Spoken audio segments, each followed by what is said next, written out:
တာလီဇော့ဆိုတာဘာကိုဆိုလိုတာလဲတဲ့အရင်ဆုံးကျွန်တော်တာလီဇော့ကိုမပြောခင်မှာမင်္ဂလာဆိုတဲ့အဓိပ္ပာယ်ကိုပြောပြပါမယ်မင်္ဂလာဆိုတာကပါဠိစကားဖြစ်ပါတယ်မင်္ဂလာရဲ့အဓိပ္ပာယ်ကအောင်မြင်အောင်မြင်ကြောင်းကြီးပွားရာကြီးပွားကြောင်းတိုးတက်ရာတိုးတက်ကြောင်းလို့အဓိပ္ပာယ်ရပါတယ်လူတယောက်ကိုကမင်္ဂလာပါလို့မင်္ဂလာရှိပါစေလို့ပြောလိုက်တယ်ဆိုရင်အဲ့ဒီလူကိုကမေတ္တာပေးလိုက်တာဖြစ်ပါတယ်မင်းအောင်မြင်ပါစေတိုးတက်ပါစေ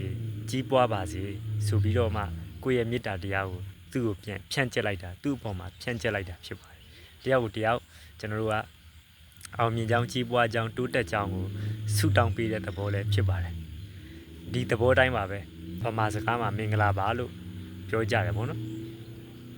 ဒီလိုပဲကျွန်တော်တို့ခိုင်တွေလည်းအရင်တုန်းကမင်္ဂလာပါလို့ပြောခဲ့ကြတယ်ပေါ့ဟိုကျွန်တော်တို့ကလေးတုန်းကဆိုရင်ဒါလီဇွတ်ဆိုတဲ့စကားပေါ်လာတာဆယ်စုနှစ်တစုကြော်ပဲရှိပါဦးမယ်တွင်တွင်ကြဲတုံးလာတာပေါ့နော်ဒါပေမဲ့ဒီစကားအသစ်အဆန်းလားဆိုတော့မဟုတ်ပါဘူးကျွန်တော်တို့ခိုင်စကားမှာရှိပါတယ်ငကိုတွေကပြန်ပြီးတော့ဖော်ထုတ်သုံးဆွဲတဲ့အဓိပ္ပာယ်ပါပဲဆိုတော့ဒါလီဇွတ်ဆိုတာကလည်းမင်္ဂလာပါလို့ပြောရတယ်အတူတူပဲဖြစ်ပါတယ်တာယာပါစေအောင်မြင်ပါစေကြီးပွားပါစေဆိုတဲ့အဓိပ္ပာယ်မျိုးပဲဖြစ်ပါတယ်ဒါကတယောက်တယောက်တွေ့တဲ့အချိန်မှာမေတ္တာကိုယ့်ရဲ့မေတ္တာဓာတ်သူ့အပေါ်မှာဖြန့်ကျက်လိုက်တဲ့သဘောပါပဲကျေးဇူးတင်ပါတယ်နေပြည်တော်